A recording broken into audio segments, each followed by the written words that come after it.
શું તમે ક્યારેય વિચાર્યું છે કે જો બ્રહ્માંડના સ્વામી શ્રીકૃષ્ણ અને મહાબલી હનુમાનજી સામસામે આવી જાય તો કોણ જીતે? એક તરફ છે અસીમ શક્તિ અને બીજી તરફ છે અતૂટ ભક્તિ. આજે જાણીશું શાસ્ત્રોમાં છુપાયેલી એ વાર્તા જ્યાં આ બે મહાશક્તિઓનો મુકાબલો થયો હતો. પૌરાણિક અને આધ્યાત્મિક દ્રષ્ટિકોણથી જોઈએ તો શ્રીકૃષ્ણ અને હનુમાનજી વચ્ચેના યુદ્ધમાં કોણ જીતે એ પ્રશ્નનો ઉત્તર ઘણો ઊંડો છે. શાસ્ત્રો મુજબ આ બંને શક્તિઓ એકબીજાની વિરોધી નથી, પણ પૂરક છે.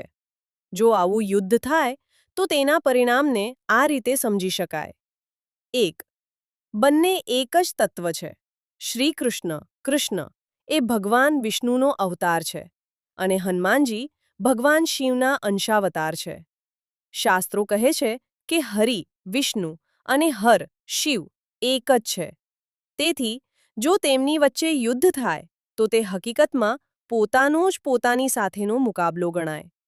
આમાં કોઈની હાર કે જીત ન થાય, પણ એક દિવ્ય લીલા રચાય. 2.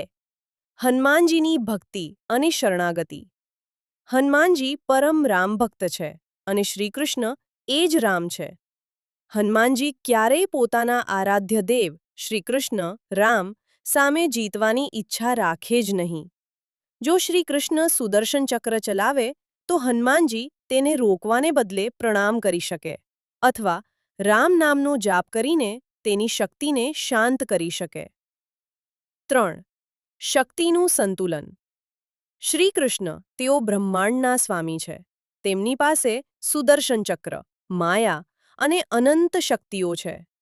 તેઓ યુદ્ધ લડ્યા વગર પણ પરિણામ બદલી શકે છે. હનુમાનજી તેમને અષ્ટસિદ્ધિ અને નવનિધિ